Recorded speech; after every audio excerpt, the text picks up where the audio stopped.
पर्व न्यूज. आरंभ एका नव्या पर्वाचा.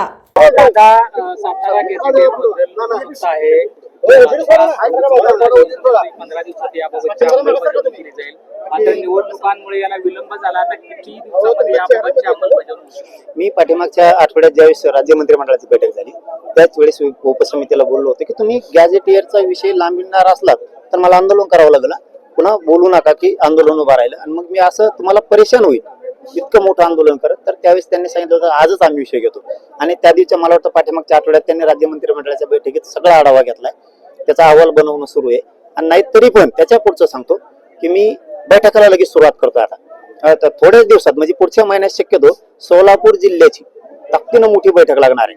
अशीच पश्चिम महाराष्ट्रात सांगली, सातारा, कोल्हापूर, पुणे हे सगळ्यांच्याच बैठका आता मी घेतोय की तुम्ही लवकर सातारा संस्थांचा, औंधचा, मिरजचा, कोल्हापूरच्या संस्थांचा गॅझेटियर याचा GR काढा, नसता आंदोलन होईल. यासाठी आता तातडीनं मला वाटतं पुढच्या महिन्यापासून आम्ही आता जिल्हावार बैठका सुरू करायला. मराठा समाजाला फायदा होईल पश्चिम महाराष्ट्रात. त्याच्यातली मिळालेली माहिती अधिकृत मी बघितली नाही, पण प्रश्न विचारला म्हणून एक अंदाजे सांगतो की सातारा संस्थांच्या गॅझेटियर मध्ये 15 लाख नोंदी आहेत असं म्हणणं आहे.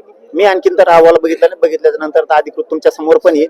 15 लाख जर त्याच्यात नोंदी असतील तर 42 लाखापेक्षा जास्त पश्चिम महाराष्ट्राला मराठा आरक्षणाचा. आता तुम्ही आता म्हणालात की तुमच्या पण गट रचला जातोय, सुपाऱ्या दिल्या जातात. एका बाजूला अजितदादा पवारांचं विमान अपघातामध्ये दुःखद निधन झालं आणि त्यांच्या मृत्यूविषयी त्यांचे पुतणे रोहित पवार शंका उपस्थित करतायत. त्यांनी एक चांगलं प्रेझेंटेशन दिलं की कसं हा घातपात घडवला जाऊ शकतो. कुठंतरी हा धोका आहे समाजाला. काय असतं बरं का, एकतर त्यातलं मला माहित नाही त्याच्यामुळं अधिकृत बोलू नये, पण शंकाच असतील तर चौकशी करायलाच पाहिजे. आणि मराठा समाजाला धोका नाही, मराठा समाज एवढं सोपं थोडं आहे. पण एक गोष्ट खरी आहे की मराठा समाजाने आता जागा होणं सुद्धा खूप गरजेचं आहे, सावध राहणं पण गरजेचं आहे.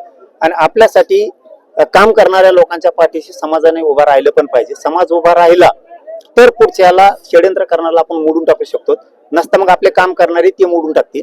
समाजाने ही गोष्ट कायमीचा विचार करणं गरजेचं आहे. नसता कुणी काही बोलला की खरं असं का काय बाबा आणि मग कसं काय बाबा, संभ्रमात मराठा समाजाने राहायचं नाही. आपल्यासाठी काम करणाऱ्या पक्षातला माणूस असो किंवा समाजातला असो त्याच्या पाठीमागं खंबीर उभा राहिलं पाहिजे. अहो ते खूप करून नाही केला म्हणते मराठा समाजावर कधी डोकं लावणार आहेत का नाहीत. आपल्या ह्याच्यात कुणी सोशल मीडियाला बोललं की लगेच आपण संभ्रमात जातो. काय असं बा, अरे काय याचं काय नाही, त्यांचा शिका जरा.